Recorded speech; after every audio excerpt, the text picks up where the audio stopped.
El nuevo convenio beneficiará a unos 70.000 trabajadores. Entre las principales medidas está la subida de los salarios, que crecerán un 10,25%.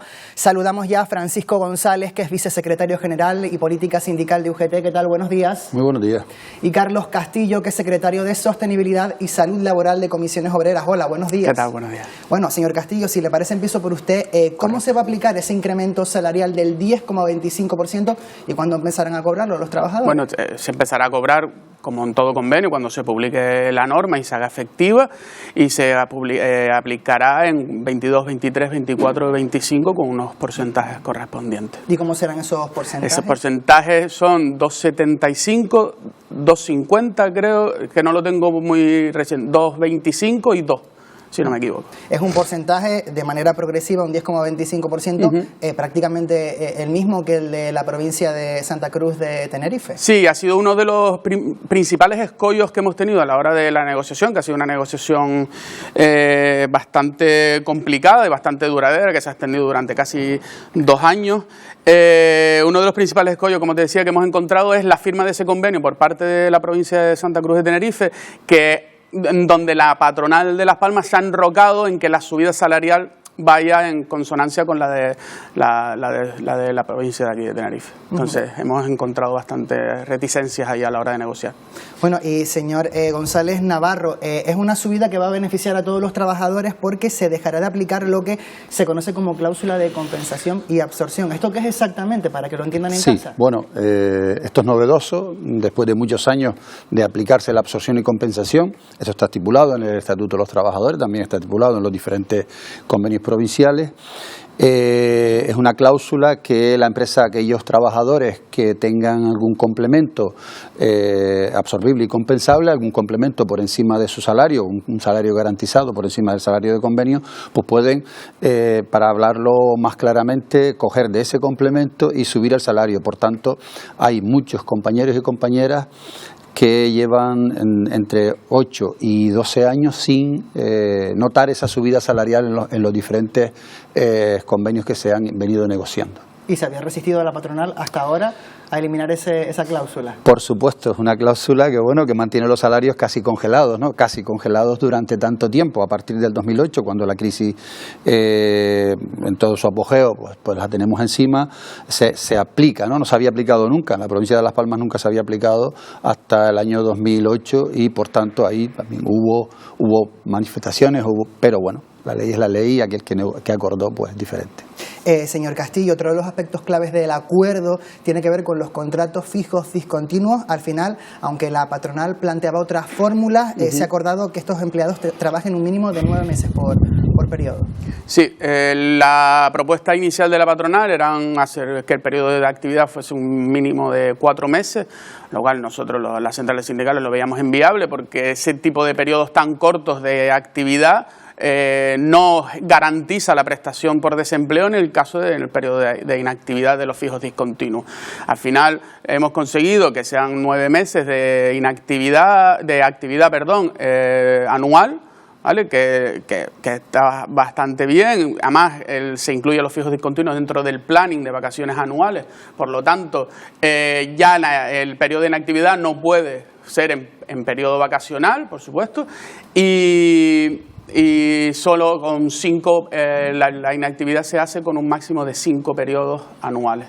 ¿Vale? También con respecto a fijos discontinuos y la contratación de otro tipo de contratación, la eventual, se ha conseguido que si hay un fijo discontinuo en periodo de inactividad de algún departamento de categoría profesional, no se pueda contratar a plantilla de esa misma categoría como eventual, sino garantizar el periodo de actividad de ese fijo discontinuo. Señor González, ¿y a qué acuerdo se ha llegado en cuanto a los contratos por circunstancias de la producción, contratos eventuales? Bueno, los contratos eventuales pues se prorroga, desde la primera prórroga se prorroga hasta los 12 meses en el propio convenio, ¿no? O sea, da un margen más amplio y una flexibilidad para poder acometer aquellos picos de eventualidad que puedan existir en las ocupaciones. Yo sí que tenía que puntualizar un tema sobre el tema de la subida salarial.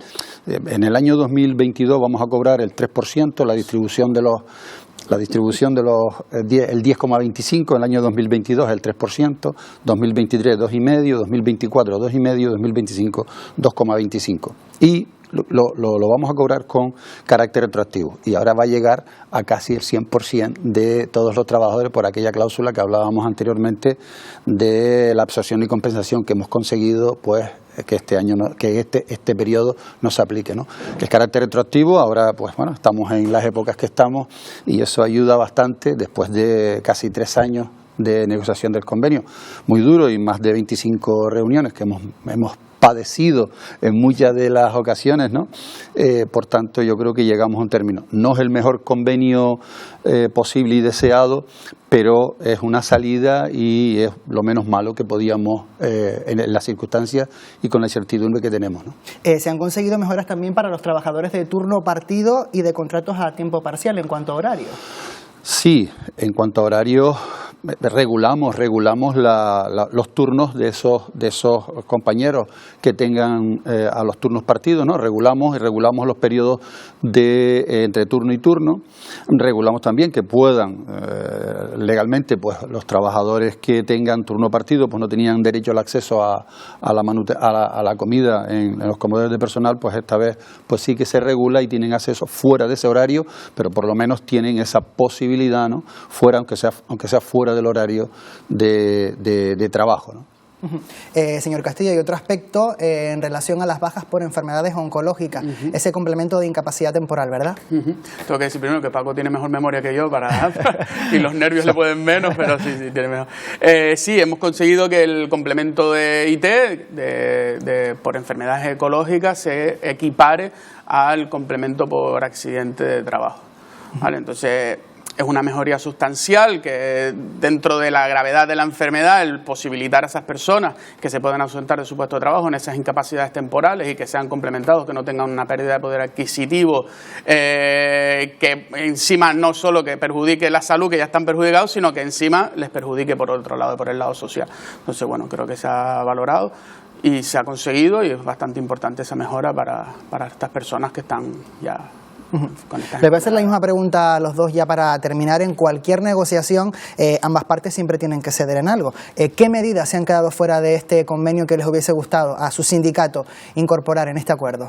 Yo creo que coincidiremos ambos sindicatos. Sí, es verdad que antes de responderte me gustaría poner en valor el esfuerzo y el trabajo que ha hecho el equipo de negociación, tanto de comisiones obreras como seguramente de UGT, en una coyuntura social y económica muy complicada para negociar, pero ellos han estado ahí dando el callo y han trabajado muy duro para sacar este convenio adelante y creo que se tiene que poner en valor este trabajo. Y yo creo que de las medidas más importantes que se nos quedan en el tintero como reivindicaciones es la vinculación de la subida salarial al IPC, que creemos que sería lo ideal para que la población trabajadora no pierda poder adquisitivo año tras año. Y el regular o el quitar ciertas cuestiones de la incapacidad del complemento de incapacidad temporal por accidente de trabajo, que se limita en varios aspectos, pues quitar esas limitaciones para que sea el 100% siempre que esté de... Señor González. Sí, bueno, coincidiendo con el tema del planteamiento de la vinculación, que eso es un acuerdo inclusive de los sindicatos de UGT y comisiones a nivel confederal, la vinculación de los salarios al IPC no ha podido ser. Si es verdad que en principio la subida salarial propuesta o impuesta por la patronal era del 7,5%, hemos llegado a un 10,25%, por tanto eso palia en cierta medida esa vinculación que exigimos en principio sobre el IPC del año anterior, ¿no? En otras cuestiones también, independientemente de lo que ha dicho el compañero, también temas de conciliación, matizar y aclarar mejor aquello de la conciliación de la vida laboral y familiar. Hay muchas familias, muchos compañeros y compañeras que son familias monoparentales, por tanto tenemos que buscar, y lo proponíamos, ¿no? Si es verdad que no tocamos el grueso del convenio, que esa era una condición casi para poder firmar, que no se tocara el convenio en sí, ¿no? Lo que ya teníamos, ¿no?